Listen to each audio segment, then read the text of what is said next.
Did you know that you actually can overcome your social anxiety completely, where you feel calm, relaxed, and at ease in social situations? And even when anxiety does get triggered and someone else sees it, you're not upset about it. You're not worried about it. Of course, you don't like it, but it's not a big deal to you.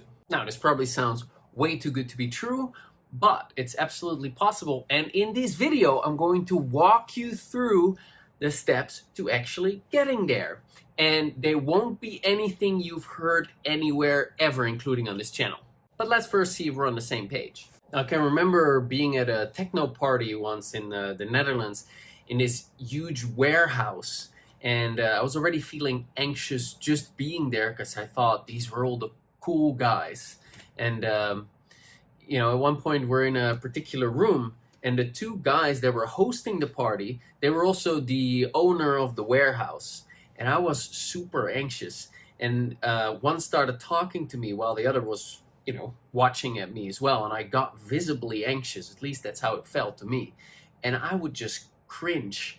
And I felt like a loser. And I didn't know how to hold the conversation. And I was upset about the fact that I was anxious. And now it was just getting worse. And I was feeling insecure and inferior.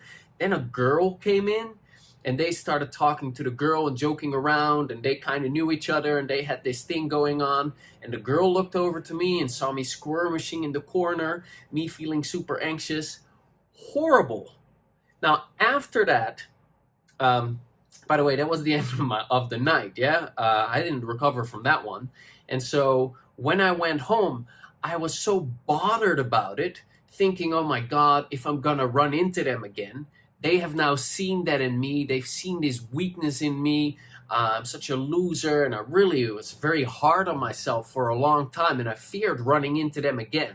Now, can you relate to that fear of being seen anxious, or being seen anxious and it being really horrible? Let us know in the comment section, because by you sharing your story, other people can read it too and feel less alone. How I overcame the problem.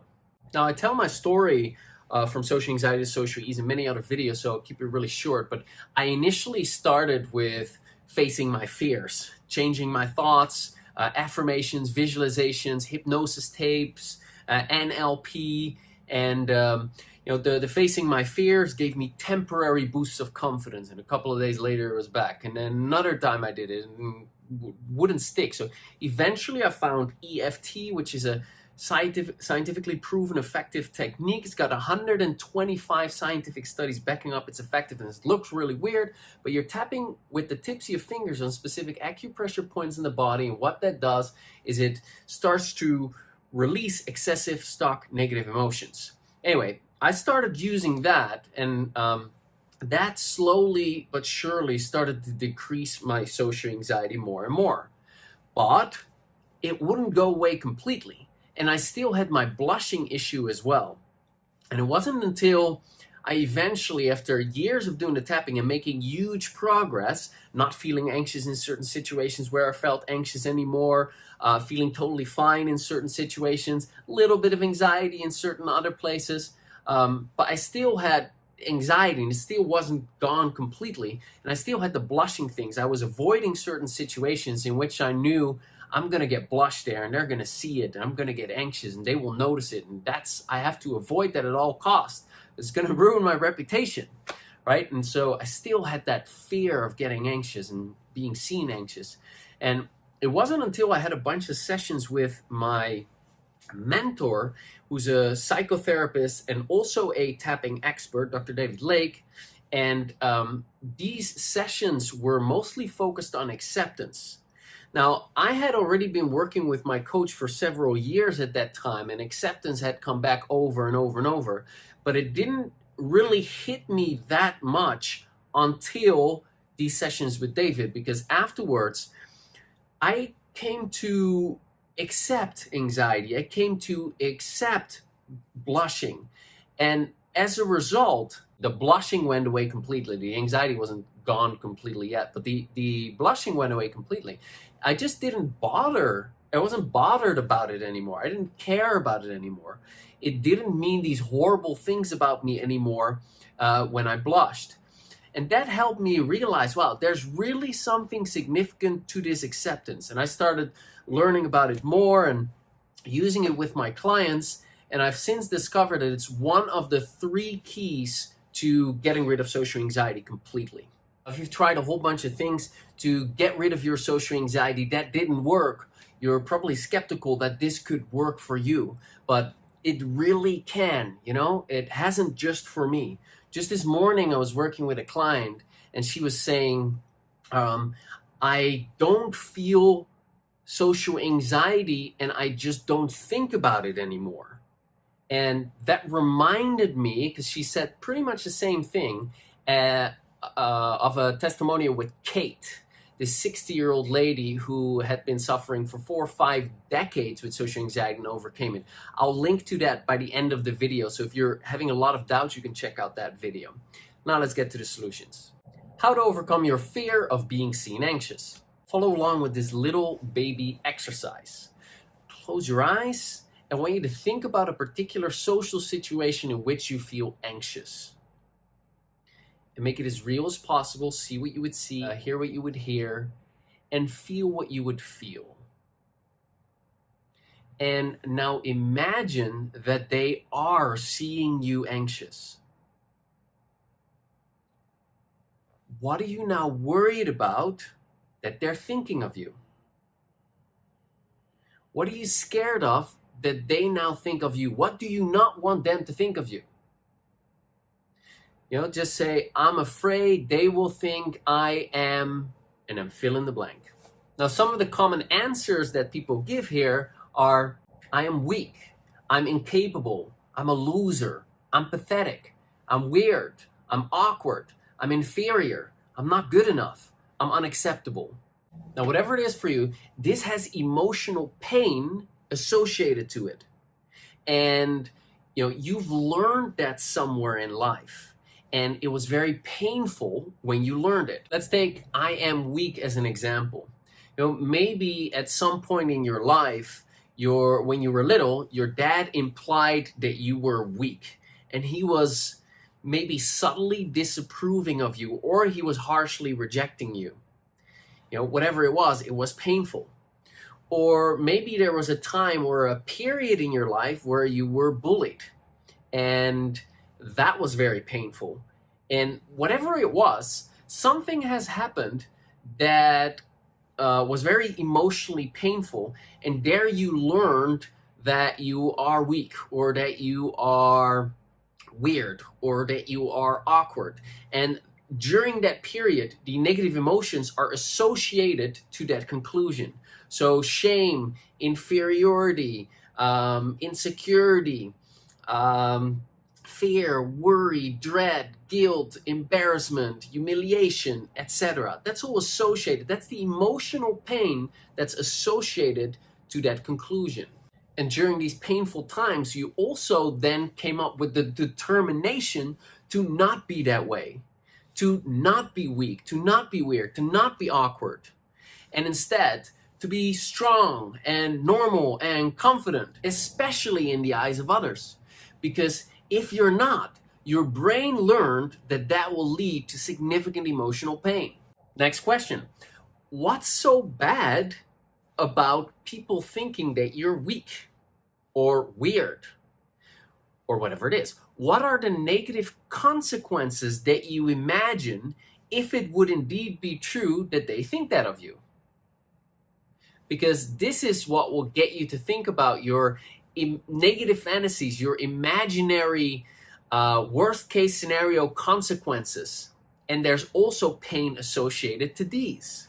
So it's, I am X, I'm weird, I'm weak, I'm awkward, I'm whatever, or people believe I am blah, blah, blah. There's pain associated to that. And I expect XYZ negative consequences, which is also painful.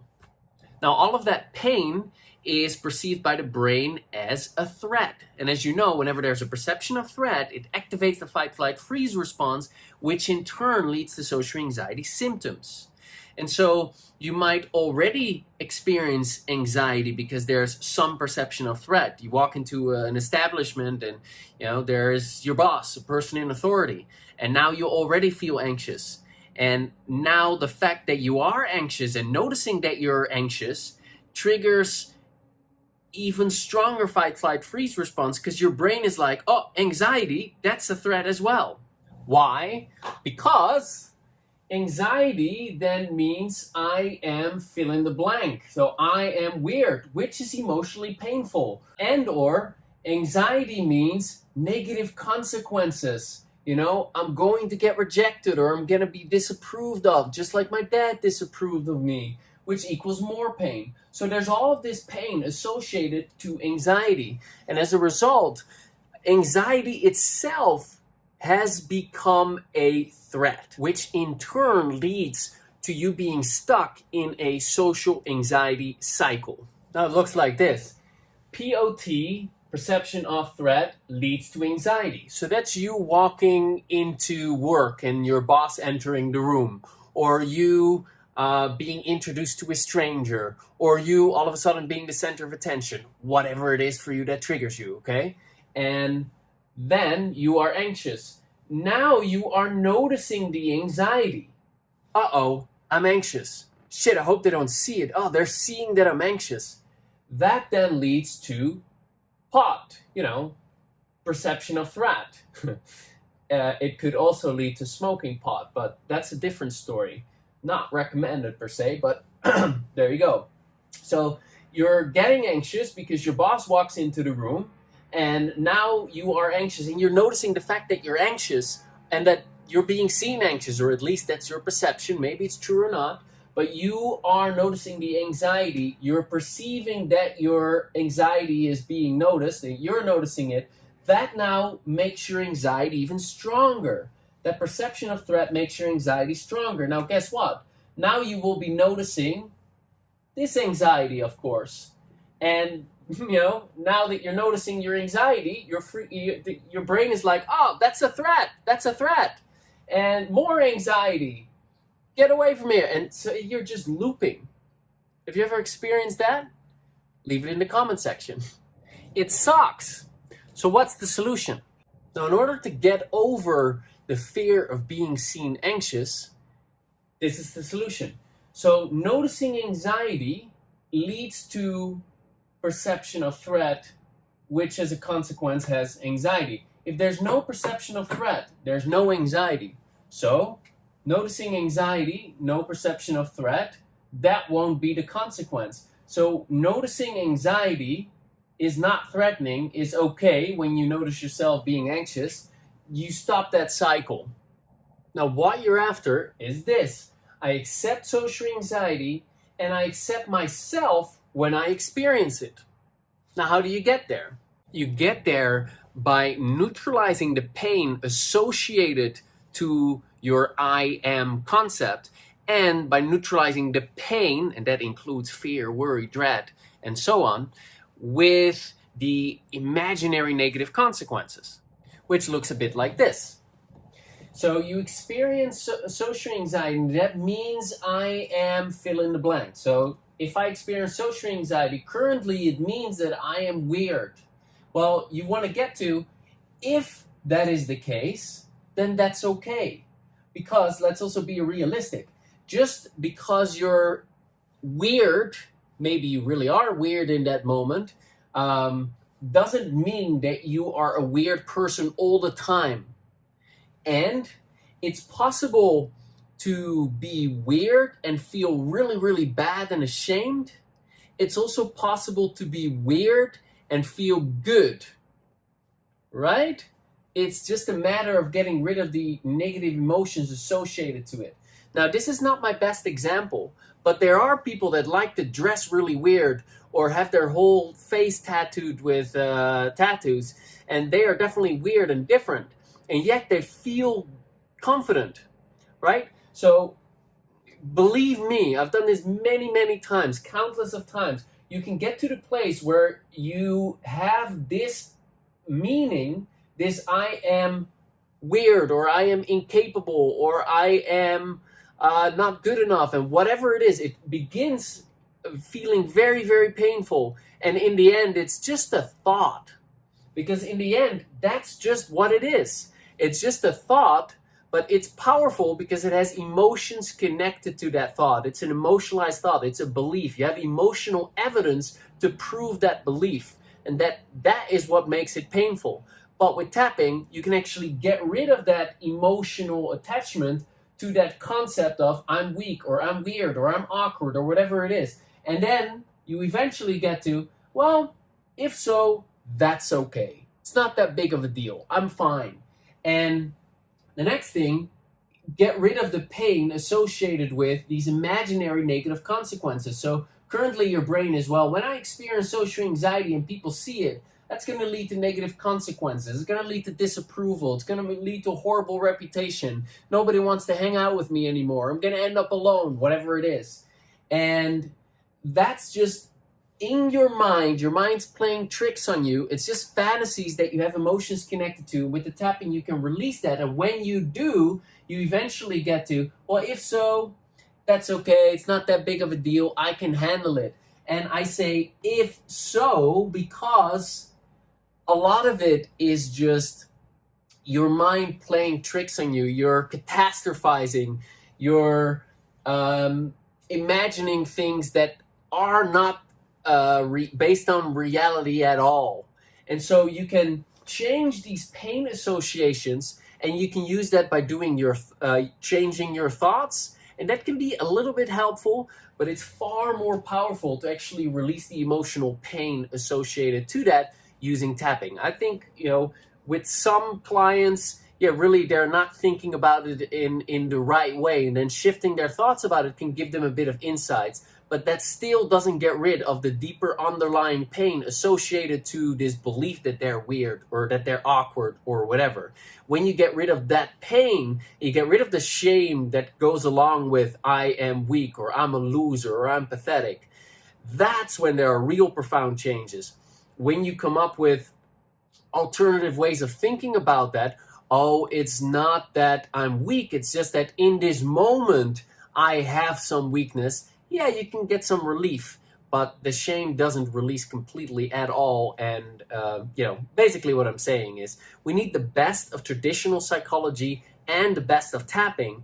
That combination leads to you being able to actually overcome your social anxiety completely, where you feel calm, relaxed, and at ease in social situations. So in summary, what you want to do is you want to imagine yourself in a social situation, find out what it is that you're afraid of they think of you, and then come to terms with it. How do you come to terms with it?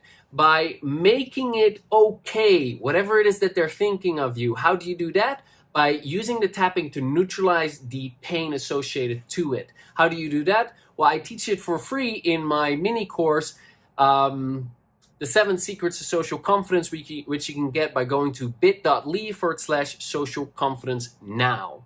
So in truth, I want to end this by saying this is something you can really overcome, okay? Other people have done it, and here you find some video testimonials, one that I promised with Kate and another one that you can go check out. This is really inspiring. Keep hope you can really overcome this, and see you in the comment section. Bye.